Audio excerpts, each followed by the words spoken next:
we're recording for real this time.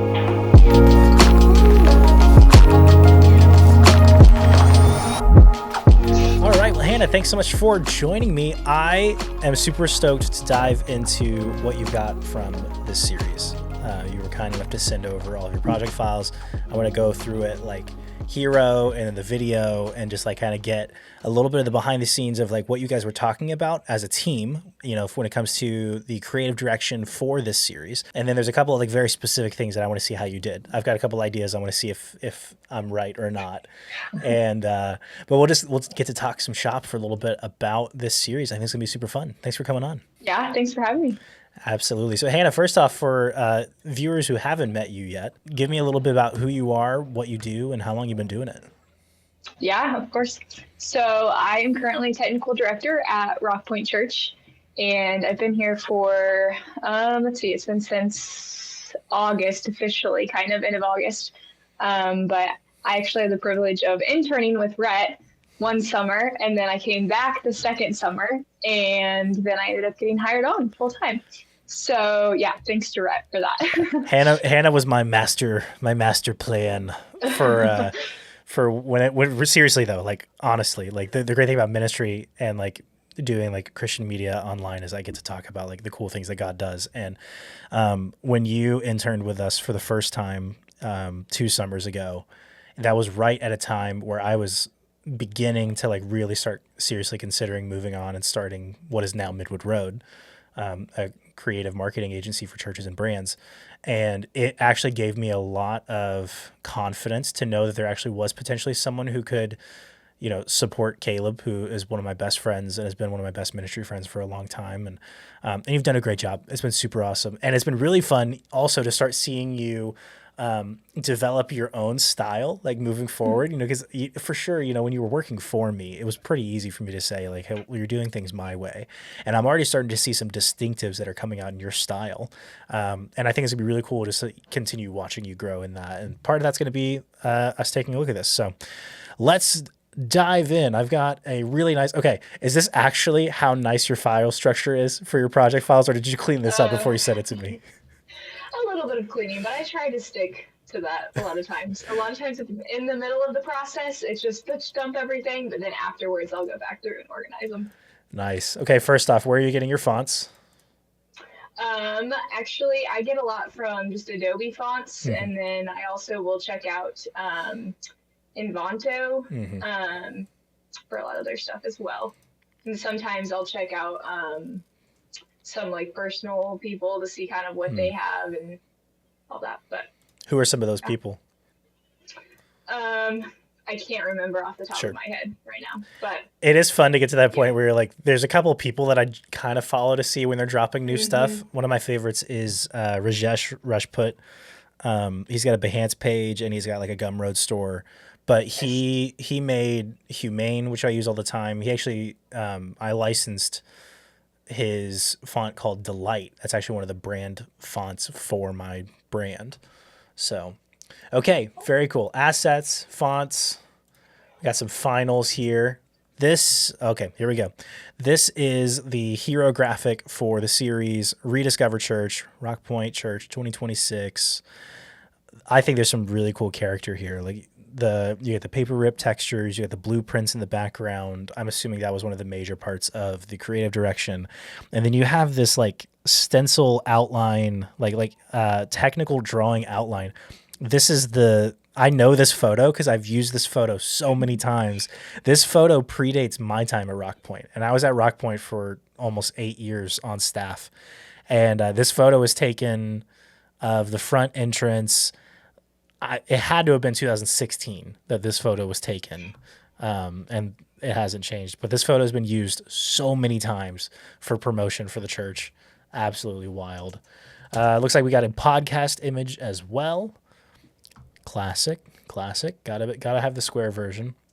And then I'm gonna go ahead and let's just watch the bumper video so that can kind of, you know, the audience can kind of see everything right from the beginning. So here is the Rediscover Church bumper video, and then we'll go back and we'll talk creative direction, we'll talk the hero design, and then we'll talk bumper video. Sound good?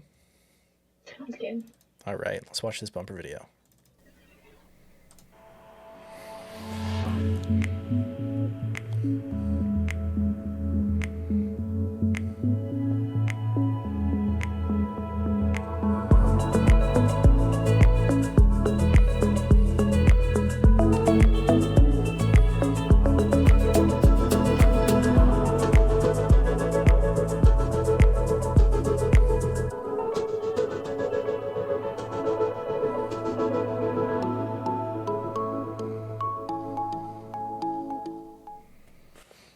Very nice.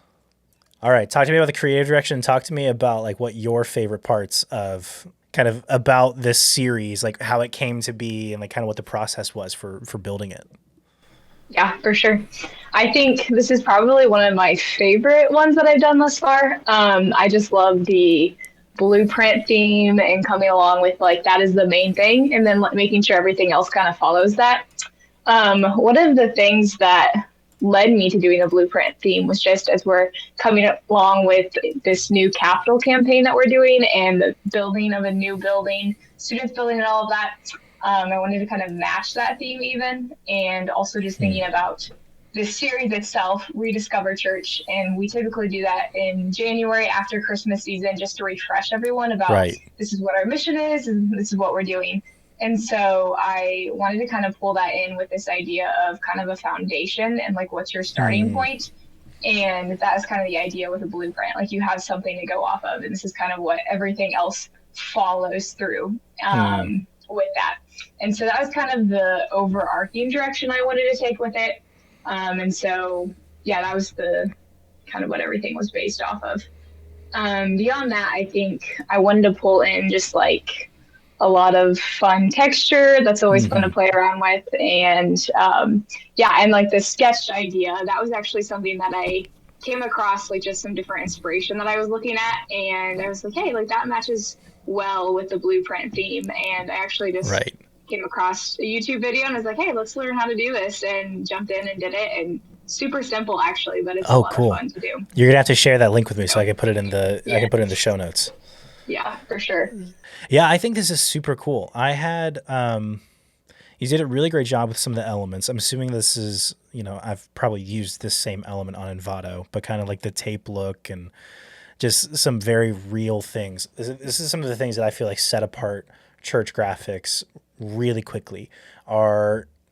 It's the attention to detail to make things feel real, right? Like I think that audiences and congregations in general, like when it comes to like art direction for things, you know, and of course we're talking really high level. I don't think people are necessarily thinking about these things, but I think people feel the difference whenever I hear feedback about a series.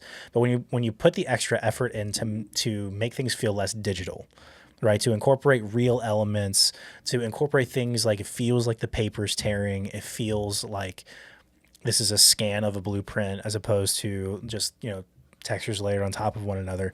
You really did a good job of it feels like it's a real thing in most ways. And I think that's a really strong, I think it's just a win. It helps the audience to see kind of what is going on and to like feel it in a more tactile way than what we were feeling like 10 years ago when we were doing graphics for churches.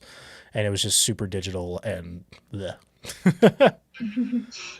Yeah, for sure. I think that's one of the things too that as a college design student, that was the challenge, is answering the question of what is going to set your work apart and like what is going to make it feel like relatable to people and just like stand out in that way. And I think especially as we think about like just AI and kind of using that as a tool, but also still making sure your work is your own too. Yeah.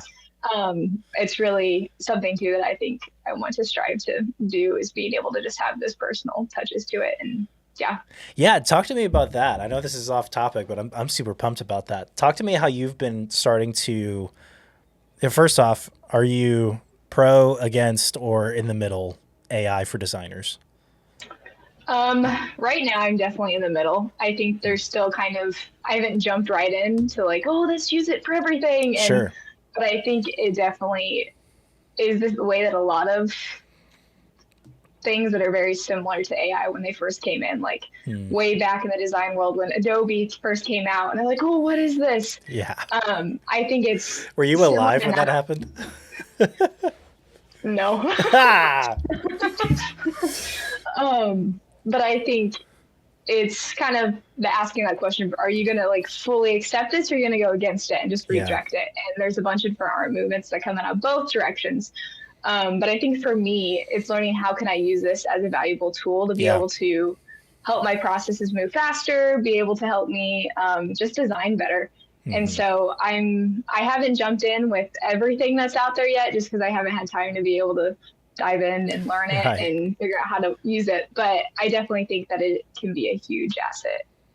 Absolutely. That's been the journey that I've been on for the last year, especially because when I'm doing like quick turnaround, low budget stuff, it has been amazing to be able to train AI programs to churn out a quantity of stuff that usually leads to where I have something that's usable for a client. And it has helped me keep it a lot cheaper for clients, which is beneficial in the church world. But it's also made me really hungry for real things. Like I've got a buddy of mine named Trev Barnes. He's got a YouTube channel and he does music. But all of the work around his YouTube channel, like all of his like merch designs, all of like he started to do like lower thirds and like titles and everything. He's doing them all physical. He actually literally just has a scanner and he is drawing stuff out on paper and scanning it and then using that as like his like text overlays and his title overlays for his YouTube videos. And we've been talking about it and it's just like it's not that all this change is a bad thing, but it is giving us this hunger for something that's just real, you know? And so I'm really interested to see how that's going to go moving forward. I've got plans to do something really similar and like to keep doing like more real things that I'm bringing into my videos and into client work and things like that. I've been learning to draw. I have never been a great like artist, but I've been using Procreate on my iPad and like really trying to start like getting better at like line work and all this kind of stuff. So super off topic, but fun conversation. Very cool. Did you use any AI in the making of this? Let me think. I do not think so. On this one, I did Okay. not. Do you use any of the like generative AI within Photoshop much? Okay. Yeah. I use that way more than I thought that I would. I'll have to when we're done recording this, I got to show you one today that I was doing that I was like, "Oh my goodness, I can't believe I'm doing this." But it worked out great. Very cool. All right. Well, I'm going to open up the PSD and let's talk about this because that sounds like fun to me. Okay, so let's take a look at your layers over here. Got the classic background layer, perfect white. Let me get rid of all your text layers here for a moment. There's the tape. What do we got going on here? Okay, so this is the sketch. And then paper tear. Oh, okay, I see. The whole thing is a paper tear. It's not that there's like a little overlay here. Like it's the... Okay, I'm seeing.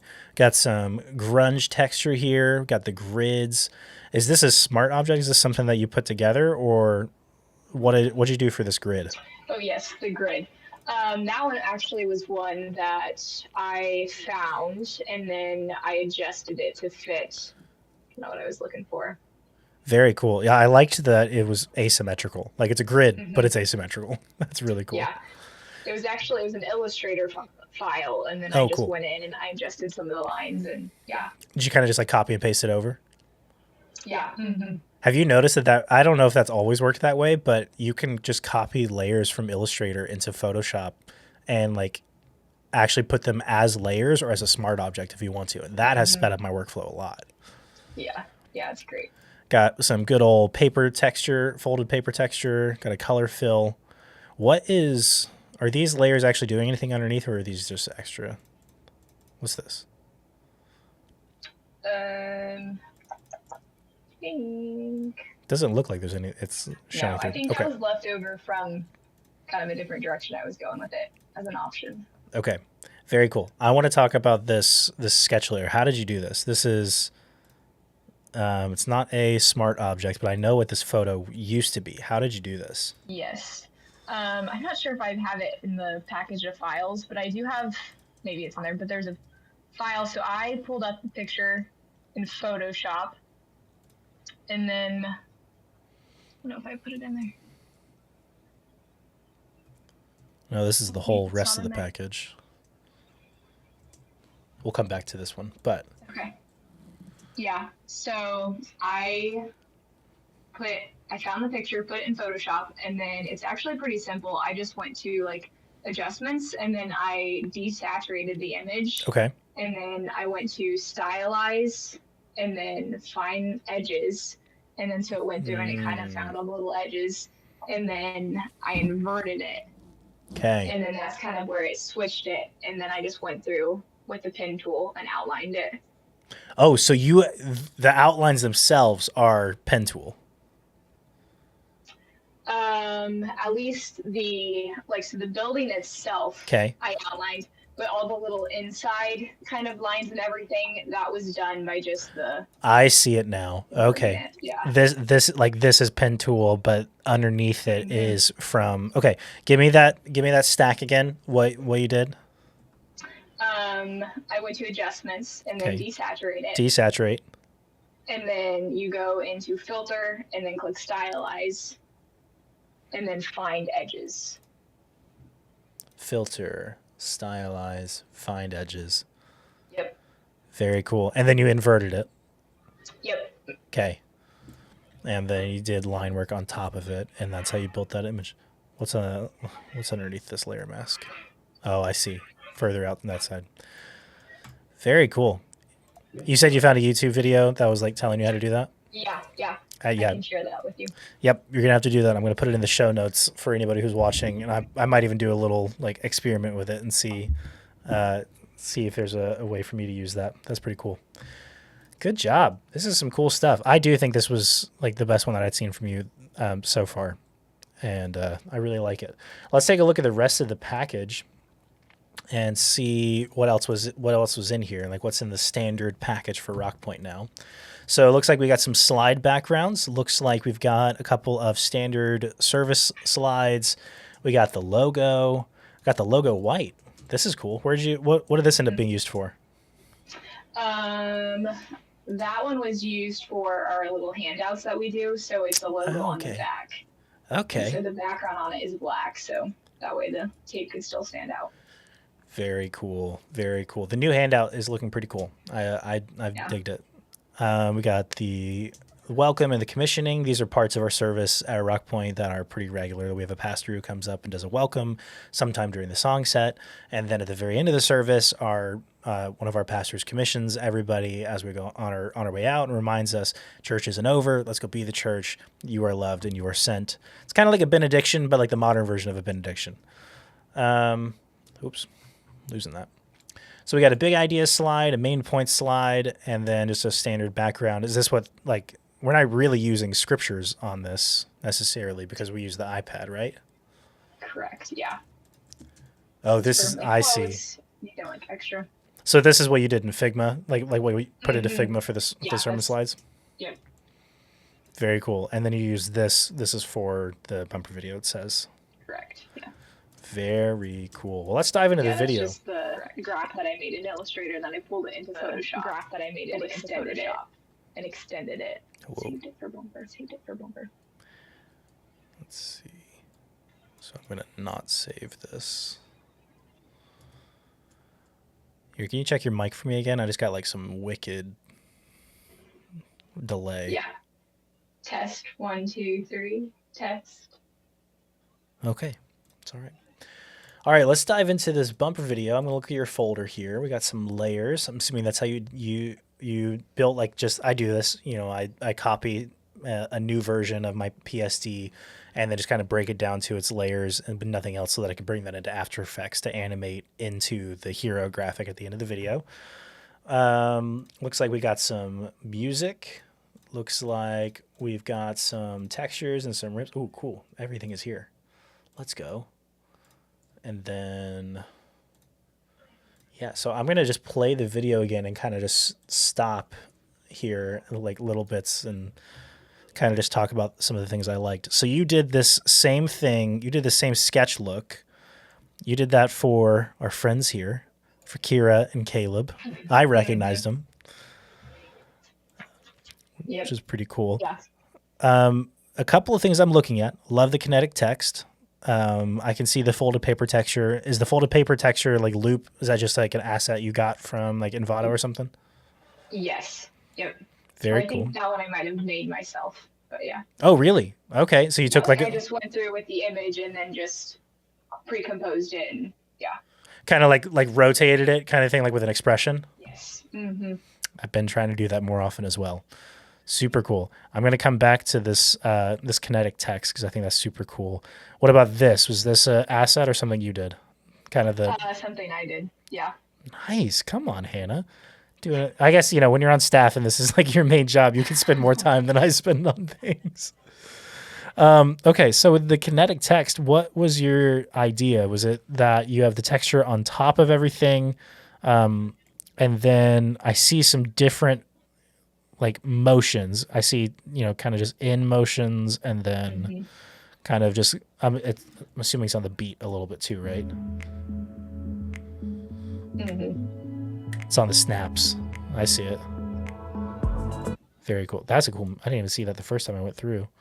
Kind of the motion with the tape. Come on, look at that. Yeah. Yeah. Simple animation, but effective. Like it's enough motion that it like draws you back in as a viewer. This was really cool. 2025 out. How'd you do this? So it's a lot of time. I duplicated the text several times, and then I just went in and I animated the opacity and then just lowered the text each time, Okay. and So then made sure that I had the motion blur set in After Effects for it. so it's just copies that are moving. It's not like an Yeah. expression. Mm-hmm. Okay. Very cool. Super cool. And it looks like your typography, you've got just the two main fonts. Correct. Okay. That's such a good one. I like this little motion because I like that motion a lot. That's good stuff. Get the arrows coming in and out. Did you make the arrows or did you download them? I downloaded them. Yeah. Have you started messing with like Google Material yet? I've not. It's kind of the only. So Google put out a whole series of icons, not just like fonts. And I've started just using that for everything, for any kind of UI design. I just immediately go to there because I'm like, I don't need to make this myself now. Yeah. Unless it's a job that specifically I need to make it myself. Mm-hmm. Yeah. So then with your animation here at the end, tell me about a little bit about your folder structure. I don't necessarily want to open up Premiere because it's gonna like blow up. Are you doing dynamic linking, like, or are you building things in After Effects and like bringing them over? Are you working fully in After Effects? Give me a little bit of background into to your process. Yeah. For this one, I made completely in After Effects just Okay. because I wasn't going to pull in any videos or anything of that sort. So I just did it all. Is it one master composition that you're then like doing like mini pre-comps in? I guess it would have to be if you did it all in After Effects. Yeah. Yeah. Because you have to. It's a, Go ahead. Go ahead. Oh. Yeah, no, I built it all in one composition and then just pre-composed a bunch of things and pulled it together. Okay, very cool. So kind of Yeah. like each scene kind of like its own little pre-comp? Because I guess I think the only one that's different is just the ending because I pulled in that graphic from Photoshop. So that's the only, and then all the textures I kind of did in their own compositions and pulled them in, and yeah. Very cool. Yeah, and then you got the kind of the paper texture loop that you did just kind of fades into the one at the end. I just had to do a video recently where I had to learn I had ChatGPT help me develop a expression for, because I was doing kind of the same thing with the texture where I had this texture that I made from scratch, and I loved the way that it was interacting with the background for the video. And so I did a rotation expression that did like a randomized rotation like on hold frames so that it wasn't like smooth. It was like stop motion. But then I found the hard part was making it land where I wanted it to land. And so I've done this exact same thing a lot of times where you have like a texture, but it's not the same. It doesn't end like in the right place for it to just go seamlessly. And so you do the little like opacity animation that you did, which is like clearly one of the main ways to do it. But I actually found talked about AI helping you with your creativity. ChatGPT helped me build an expression that did the random rotation animation, but then at the end of at the layer out, it transitioned to the final like rotation, like transition back to zero essentially, so that it felt really, really smooth. That might be something you look into for like future videos with that kind of texture. I was amazed at how, I mean, it was pretty plug and play. I was mostly just like prompting ChatGPT and then trying it out and then giving it feedback until we had built like kind of the perfect expression for it to do exactly what I was wanting it to do. I can show you that sometime if you want. I thought I'll have to look it was into it. super cool. Very cool, Hannah. What else? I think there's a lot of cool things about this series, but tell me, like from your perspective, what are the things you're most proud of? Like, what did you learn, and what do you want to bring into something new moving forward? Because you've got 5, 6, 7 series to do this year. So, what are you carrying into the next one? Yeah, for sure. I think one of the biggest things that I learned with this one, I think, was just a lot of consistency and how far that goes in like just planning ahead. I think sometimes it just depends upon projects, but a lot of times I'm like, let me just jump right in and see where it goes.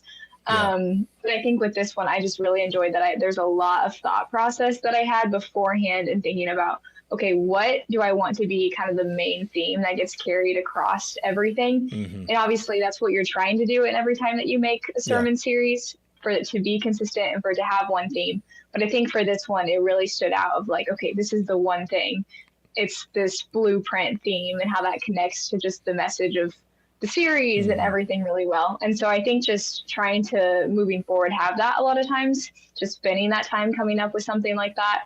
And then I think another thing too is just, I really had a lot of fun with this one and just experimenting with new things and learning how to do new things. And so as time allows, trying to just like, okay, I might not know how to do this right now, but let me like spend some time to research and figure out, okay, how can I do this? This looks really cool. And just like jump in and learn it as I go. And that's kind of how you have to do it sometimes. So that feeling and that lesson is super important to learn. I think sometimes, especially in ministry, there's a little bit of that temptation, like stick to just what's important. Like there's a mission for this, and so we need to like get it done because of the mission, which is true. But I've also been learning for the last year or so, even like it actually is more important. I like to stay inspired and like to have fun with it, because if you're not, it really shows. You know, like when you're not working on good communication and good leadership with the people that you're interacting with, like the shareholders who have a say in like what the final product is, when you're in a like a really safe and like really good relationship with your church staff or your client, you know, in that case, and you can like find the ways to express yourself within the mission. You can find your ways to have fun with what you're building. I think it's a better product, but it also is just so much more fun, and that fuels your desire for the good of that ministry or for the good of that client, when everybody is having that fun and that fulfillment, and then also getting what you need to communicate clearly and compellingly. I think it's just such a sweet spot, and for a little while I was really forgetting that, and so I think this is a great job. You did a great job. I would love to talk to you about your next series at some point soon. I've only seen the hero. I'm excited to see what's coming up next. This video, there's no chance this video comes out before that's out. So, but at some point we'll put like a link in the description. Hannah, how can people find you if they want to on social media, online? How can people find you? Yeah. Right now, I primarily just have my Instagram, which is Hannah_Tater. Hannah Tater. I love it. Yeah, and then I don't have to make sure that it's still up and running, but I do have a website, kind of, it's Golden Rose Photo and Video. And then I also have YouTube, which is the same. It's Golden Rose Video. Very cool. We will link those in the description so you can find Hannah and follow her on Instagram and send her a lot of, hey, you did a good job, because I think she's doing a great job. Hannah, we will definitely have you back on the channel again. I really am thankful that you took some time. I know we've been trying to make this happen for a few weeks now. So great work. Keep on going. Thank you so much. Have a good day. Thank you. You too.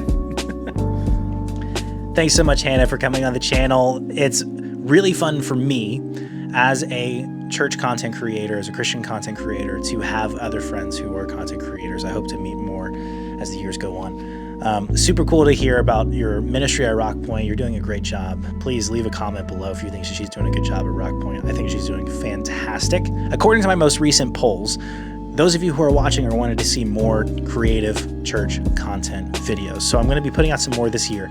I've been changing things up a little bit. First off, I didn't put a video out for a while.